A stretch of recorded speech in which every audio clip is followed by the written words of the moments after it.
My name is Bill Stevens. I live in Newtown. My 5th grade daughter was in lockdown on December 14, 2012.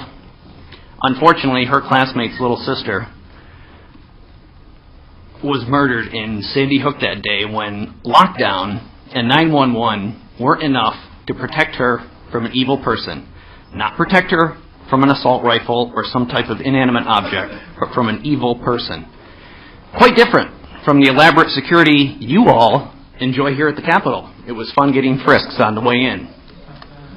I'm not here to cite crime statistics, lives saved with a gun, or the economic impact of the proposed asinine legislation, some of these gun control bills you have proposed. I will, however, read from the Connecticut State Constitution.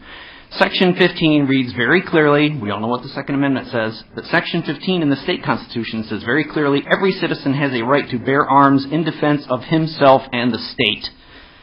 There's no registration, there's no permitting, there's no background checks. It's quite clear.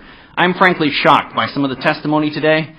In case some here failed American history, there is something called the Constitution and the Bill of Rights and a process by which to amend it. The same goes for the state constitution.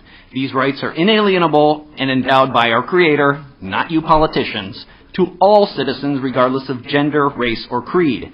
In order to limit the rights of individuals, there is something called due process, and legislation is not due process. You want to take my rights away? Let's go to court. And with regards to due process, the final report with all the facts on Sandy Hook will not likely be issued until this summer. It was stated clearly in the newspapers. How can any legislation be passed in good faith or good conscience without all the facts? Again, gun ownership is a constitutional right, but it's not for everyone. That's okay, and shouldn't make gun owners suspects regardless of how many guns they have or how much ammunition they may have. My guns are not dangerous. They are at home, locked up, collecting dust and cat hair.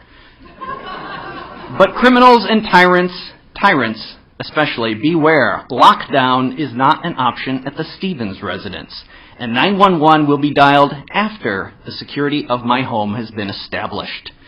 Why is that same security my daughter enjoys at home with her dad not available at school in Newtown? That is what you should be considering, not making her dad a criminal.